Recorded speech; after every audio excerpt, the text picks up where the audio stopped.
Spring is finally here. As the long, cold winter comes to an end, we'll get you ready for the new season. Days will continue to get longer in terms of daylight until we get to the official start of summer in June. From staying safe in a tornado, when the warning is issued, you have to get to your safe place ASAP. to helping your garden grow. I picked out a fluffy, nutrient-rich organic soil. Why allergy season is getting longer. Plants are producing more pollen. And the dangers of ticks. Most yards have active tick habitat. Plus the heat wave that just won't quit. It's too hot. I'm hoping this isn't a sign of what the summer's going to bring it. Dozens of records have already fallen, and the scorching temperatures aren't going anywhere for days. From our nation's capital, this is the National Weather Desk.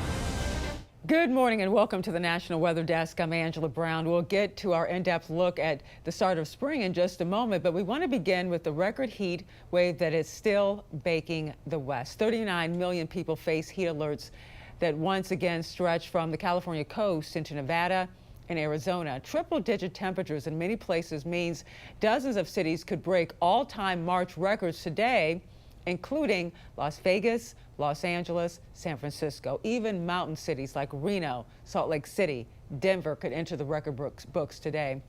And 90-degree temperatures will stretch all the way to Texas and Oklahoma. More than 60 cities have already set or tied monthly record highs just this week. It's all thanks to a ridge of high pressure known as a heat dome. It's expected to stay in place until next week. The city of Phoenix is already taking steps to keep hikers safe on local trails. Gabriela Bachara has more. The view from Camelback Mountain attracts spring breakers from all over the country. It was good. It was beautiful at the top. Definitely worth it. But today, hikers were turned away by this sign, trail closed. Other than the trail being closed. Which never happens in March. It's too hot. I'm hoping that it cools off, and this summer, this isn't a sign of what the summer's going to bring us. The city of Phoenix closes several popular trails from 8 a.m. to 5 p.m. on days when the National Weather Service issues extreme heat warnings. We want people to come out and enjoy our preserves, but we also want them to be able to return. Harder to hike, and it's harder for rescuers to come and rescue you. Always hydrate the night before hiking. Bring extra water, wear proper clothes and shoes, and hike at the cooler times of the day. You have to realize it's going to take a couple months for you to actually, as cliche as it sounds, to warm up to this. Well, that heat wave comes as we celebrate the change of seasons. Spring officially arrives this morning, ending those 6 weeks the groundhog told us we're left in winter. Our team of meteorologists is here to help you prepare for spring. We start with Lauren Oleski, who explains the vernal equinox. Let's bring the Earth into the studio. We know that Earth is tilted on an axis of about 23.5 degrees.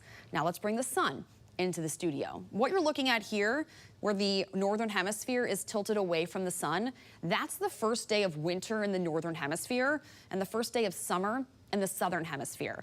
This occurs around December 20th or 21st each year. It's also known as the winter solstice, the shortest day in terms of daylight for the northern hemisphere. As the Earth continues to then revolve around the sun, it eventually gets to a point where we see equal daylight all over the globe.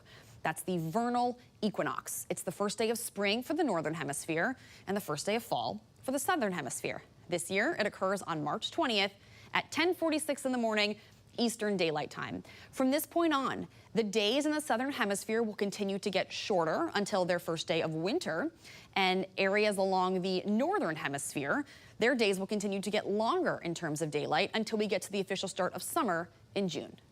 Spring is also the start of severe weather season. That is when tornadoes are most likely to form. Meteorologist John Gum shows us what you need to do to keep you and your family safe. Well, it is springtime across the country, and springtime means severe weather season. Unfortunately, we've seen damaging tornadoes causing not only damage but fatalities across the nation. So now's the time to prepare. Know what you would do in the event of a tornado. You got to have a severe weather plan, an emergency plan to take action. When a tornado watch is issued, that means we're watching for the possibility of tornadoes. The conditions are favorable for tornadoes in the watch area. But when a warning is issued, well, that's when you have to take action. and you want to have that emergency kit ready to go as soon as the watch is issued. But when the warning is issued, you have to get to your safe place ASAP, as soon as possible. Make sure, if this watch is issued before you go to bed, that you have some shoes ready to go. That's something folks don't think of, because these tornadoes can create debris, and you don't want to be without your shoes if a tornado should hit and you have to step through all that debris. Also, if a warning is issued, make sure you get to your safe place. Where's that going to be? Well, the lowest floor of your home or business, the best place to be. Get as low as possible. If you can put as many walls between you and the outside of the home as possible, that's your best bet. So a hallway, under a stairway, in a bathroom, especially in the interior bathroom that doesn't have windows, even a closet. Those are some of the best places to be. Of course, in many parts of the country, we have basements. And if you have a basement, that is the absolute safest place you can be in the event of a tornado. For the National Weather Desk, I'm meteorologist John Gum.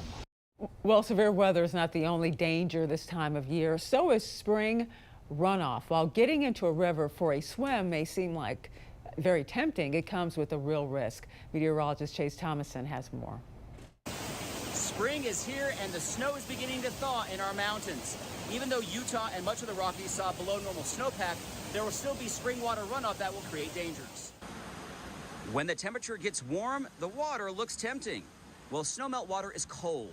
The 36-degree temperature will do more than cool you off. Hypothermia will set in a matter of minutes. Spring runoff can run high and fast, and this can easily knock you off your feet. So when out hiking and exploring, keep a close eye on children and pets. Even a small amount can be dangerous. If you do happen to fall into rushing water, it's always best to keep your feet downstream and keep them lifted so they don't get sucked under any rocks. Spring runoff typically starts in May and ends in July. Now is the time to get started on those fruit, flower, and vegetable gardens. Amy Aronson shows us what to do now so you can enjoy beautiful garden flowers and fresh veggies all season long. To seed, you actually need seeds. So I started off by going to my local gardening shop and picking out a good variety. While I was there, I also got this nifty container of compartments to neatly organize my seeds. Soil is apparently very important. I picked out a fluffy, nutrient-rich organic soil, and then I put this in my container, putting just a little bit in each of the compartments. Next up, the seeds. I picked out tomatoes, green beans, cucumbers, and some cilantro. I put about 2 to 3 seeds in each compartment, topped it off with a little extra soil, watered it just a little bit before throwing on a lid to seal in all of this moisture. And then I picked out a sunlit window where it will sit for 6 to 8 weeks before the plants grow, and I can put them outside in my garden. Well, your yard may still have leaves and other debris from fall and winter weather, but as meteorologist Christina Ernie shows us, you should not necessarily start raking right away. Now that we're headed into spring, you'll be finding yourself spending more time outside, but you're going to want to hold off before breaking out the rake or starting to garden. And it all has to do with the birds and the bees. Well, more specifically, the bees and our invertebrates like butterflies and insects. So March through May, these insects are nesting in your piles of leaves and brush left over from last season. The sensitive bee population is waiting for fruit tree blossoms before they emerge. So how do you know when it's safe to clean the yard so you don't harm them? It's easy. The 3 B's. Number 1, be patient.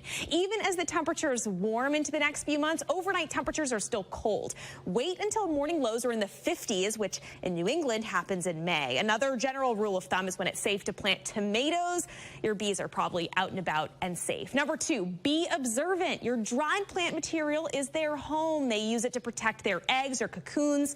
And some species stay there actually until May after heavy spring rains are done. So if you hear of big storms or cold snaps on the way, wait until those pass. And finally, be respectful. These bees are pollinators. Without them, our flora suffers. So keep your green thumbs in your pockets until Memorial Day weekend, especially for the cooler states, that is, when it's safe to start gardening, and keep pets and insecticide away from these areas too. For the National Weather Desk, I'm Christina Ernie.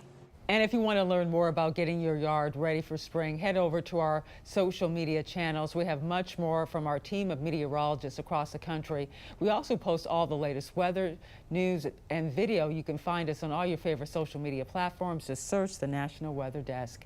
And coming up on the National Weather Desk, we'll continue with all things spring. We will look at how you can prepare for the upcoming allergy season and how the changing weather could impact your golf game.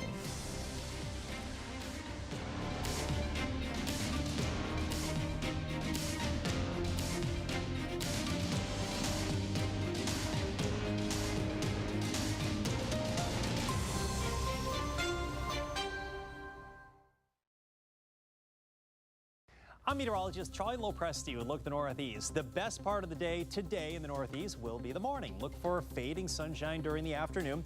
The next in our parade of weak storm systems arrives during the afternoon and evening. This is 3 p.m. We'll get a round of rain and mountain snow moving in, and this should be gone by midnight. Saturday looks nice, and that will be the best part of this upcoming weekend. Here we are 1 o'clock in the afternoon. Some 30s and 40s are expected. Another system will bring another round of rain and snow for late Saturday night and into Sunday. I'm Chief Meteorologist Gerard Bailey. Here's a look at the Mid-Atlantic region. Showers becoming likely on your Friday evening. Mostly dry through around 3, 4 o'clock, and then here comes some rain along a front. That will bring showers to likely the entire region here on Friday evening. By Saturday morning, we're mostly dry. Saturday afternoon, completely dry with some occasional sunshine. Temperatures will take a little bit of a dip into your Saturday after reaching the 60s, close to 70 degrees on Friday. It's 50s and 60s on Saturday. Good Friday morning, meteorologist Michael Arenberg with a look at your southeast regional forecast. There could be some lingering showers in southeast Florida during the morning hours, but the rest of the southeast completely sunny. Fair skies with high pressure in control. Now, there will be a few clouds moving through the Smokies of eastern Tennessee and western North Carolina and upstate South Carolina, but that's going to be about it. Just about all of the area will be on the dry side. Great for traveling. Highs will range from the 70s from Atlanta up to Raleigh down to Macon to the 80s down in central and south Florida.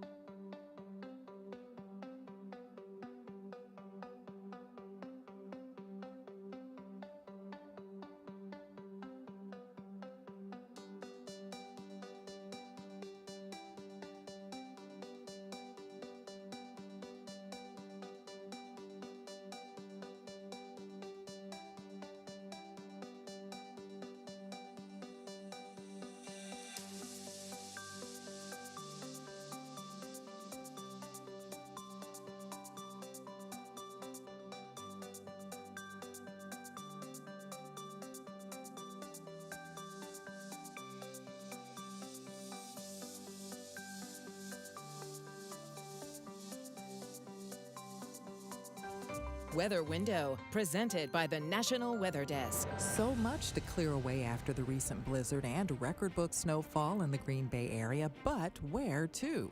Some public works crews are avoiding their usual large parcels where the snow can melt right into the ground. Now the ground is too soft and dump trucks might get stuck. So for some, they're parking it in paved parking lots that don't need much use for now.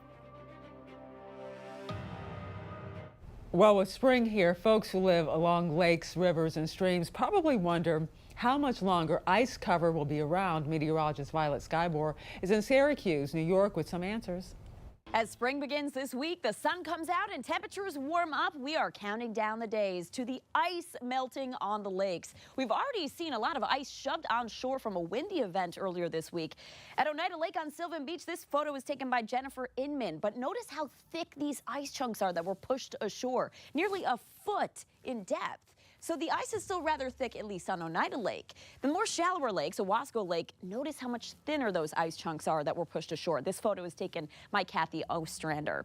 How thick does the ice need to be, though, for you to walk on it? If it's 2 inches or less, keep off. You need at least 4 inches for ice fishing and walking, 5 to 6 inches for snowmobiles and ATVs, 8 to 12 inches for cars and small trucks, but a foot or more for medium to large trucks. How fast will the ice melt as we head into the spring months? Let's say temperatures around 40 degrees. The lake ice will actually melt rather slowly, only about 1/2 of an inch to 1 inch per day, depending on the thickness. If it's thicker, it'll melt slowly. lower, and it melts from the top down. So if temperatures drop below freezing at night, anything that melts on the surface will just refreeze during the overnight. Now, how does the weather play a role? The sunshine, with temperatures still at 40 degrees, can melt about 1 inch of ice per day. The rain doesn't have as big of an impact as you might think. Let's say we get an inch of ice at 40 degrees. It only melts about 1/16 of ice per day. The wind makes the biggest difference. At 20 to 30 miles per hour with temperatures still at that 40-degree mark, it can melt 2 inches of ice per day. This is something called forced convection. It whisks away the layer of cold air at the surface and gets that warmer air aloft right down to the ice, melting it faster than anything else. Now, keep in mind, we talked about ice thickness, but ice strength is even more important. Weak ice from thaw and breakage, like we're seeing on Oneida Lake, can mean that even 1 foot thick of ice chunks still can't support the weight of walking. So it's better to stay off the ice as we head into the spring months. And as we get outside more during this time of year, maybe on the water or for a walk in the woods, there's something to think about: spring allergies. Sonia Stevens shows us how to help reduce the symptoms and explains why those allergies may be sticking around a bit longer this year. Sneezing, sniffling, coughing. For those that suffer from seasonal allergies, these symptoms can last from the spring through the fall. People frequently focus on the yellow, and that tends to be a pine pollen, which really interestingly, because of the size of that pine pollen, is not a respirable allergen. So while it can sort of, mistakenly be perceived as such, it tends to be more of the cedars and the oaks and the willows and a variety of other things. This time of year, it's the trees. The growing season for everything is longer, according to a recent study by Climate Central, which ultimately means longer exposure to their allergy-inducing pollen. In the presence of more carbon dioxide, that is one of the greenhouse gases that is causing climate change, plants are producing more pollen. So we're not only having our plants produce for longer, they're producing more. It's a trend, especially across the eastern half of the country, according to Climate Central. We are already seeing the impact in our area. Seasons are a really tangible way that people see how the climate is changing today, and that it's not a future problem. It's something that we're all experiencing right now. Which is why now is a good time for allergy sufferers to get to the root of the problem. The importance of seeing a board-certified allergist or ENT for the purpose of identifying what a person is uniquely allergic to. And it's not just the sneezing and watery eyes that return this time of year. It also means get ready for bugs. Meteorologist Ryan Munn is in Maine, where the ticks are already making an appearance.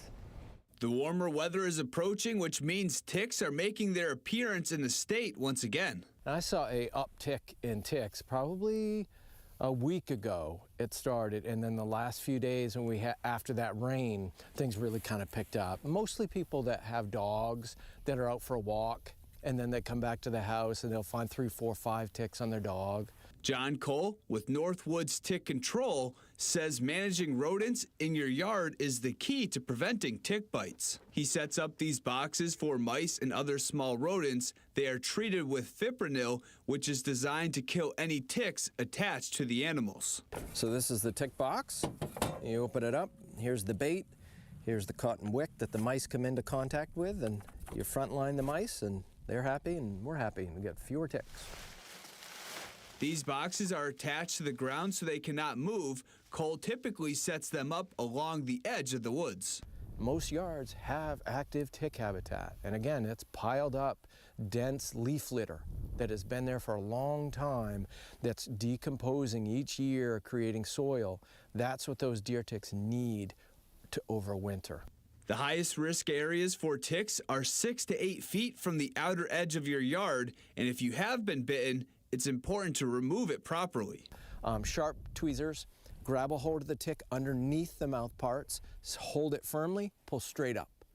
Well, many of us love to hit the links this time of year and get in a round of golf, but weather can be a major factor if you are trying to break par. Meteorologist Brian Vandergraff explains.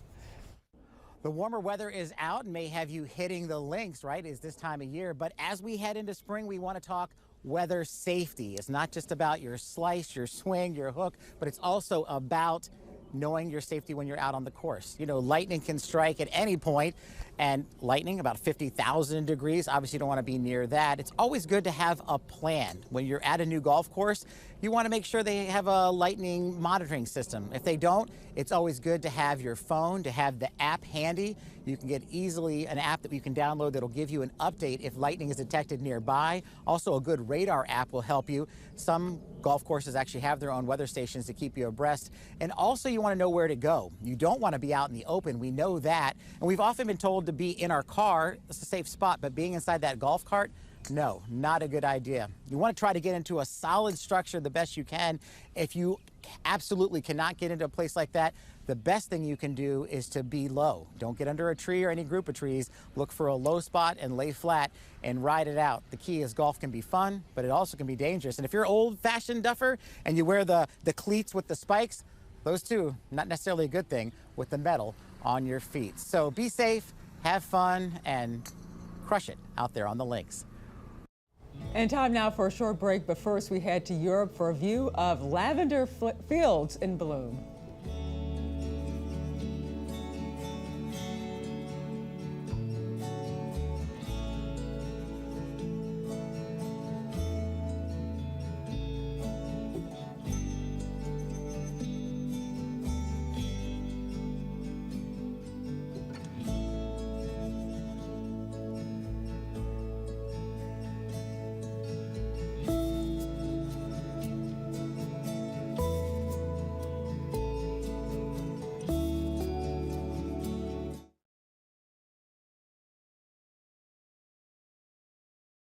Well, a very good Friday morning, everyone. I'm meteorologist Andrew Buck-Michael. Really warming up across the plains for the day today. A little cooler across the Great Lakes with a little bit of rain trying to pop up to the far east. Tomorrow, most of us are dry, but look at these 90s on the way. Lincoln trying to push up near the triple digits there. And then a little cooler as we head into your Sunday with a cold front moving across the Midwest. Still warm in Kentucky, though. Good Friday morning. I'm meteorologist Joe DiCarlo. Look at your forecast across the region. High pressure and control. It's going to keep us quiet through the weekend. So we'll start this morning in the 50s and 60s. Plenty of sunshine. It's the 80s and 90s for the afternoon. The weekend looking the same. We'll start mainly in the low 60s, and the afternoon is in the 80s and 90s for most, up to 97 from Oklahoma City to Amarillo for your Saturday afternoon. We'll keep the heat going on Sunday as well. Well, hi there, everybody, and a good Friday morning to you. I'm meteorologist Shannon O'Donnell. Out west, the heat is on and has been much of the week, especially around Phoenix, going even hotter today with that extreme heat warning for the Valley of the Sun, 106 there in southern Arizona. We'll see temperatures in the 60s in Jackson Hole, but warm and windy weather there, leading to high fire danger for most of the state, and the rain nearly a wrap out of Seattle and Portland. And that's the scene from here.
And now let's check out a preview of this week's episode of our podcast, Off the Radar. For 76 years, Pluto was a planet. It had a place on classroom posters, a permanent spot at the edge of the solar system. Then in the 1990s, astronomers began finding other icy worlds beyond Neptune in the Kuiper Belt. In 2005, Dr. Mike Brown discovered Eris, a frozen world roughly the same size as Pluto, maybe bigger. Suddenly, the quiet question astronomers had avoided became unavoidable.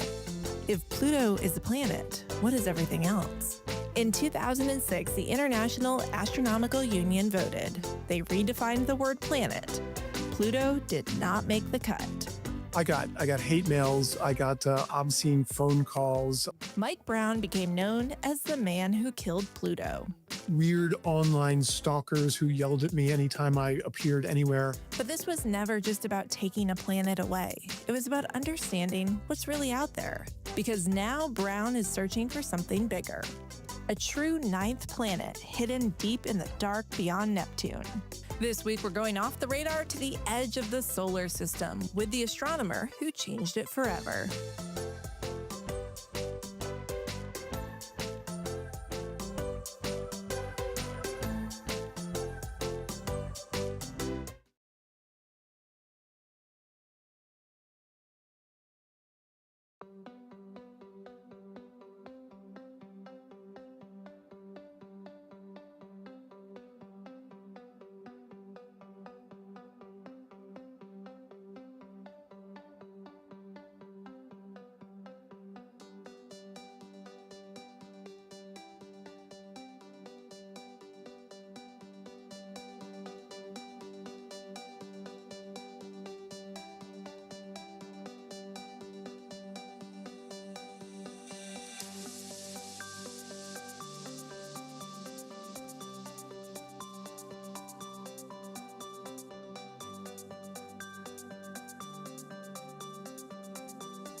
And thank you so much for joining us. I'm Angela Brown. Make it a great day, great weekend, and I'll see you right back here on Monday.